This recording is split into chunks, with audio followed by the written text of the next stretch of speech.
انا اسمي سعيد الحكيم، انا سينيور برودكت مانجر في سلندر، بشتغل في البرودكت مانجمنت من 2016.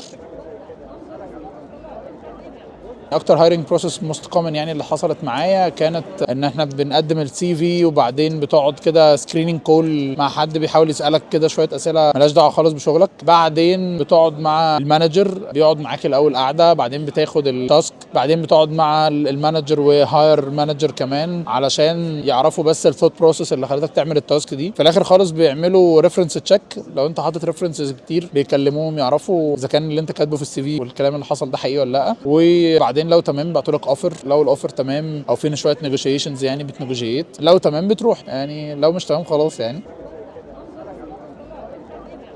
أقرب سؤال سأل لي يعني كنت رايح شركة في الإمارات، وأغرب يعني سؤال سأله قال لي أكتر أكلة إماراتي بتحب تاكلها، وإيه نوع عربيتك ده اتسأل لي برضه.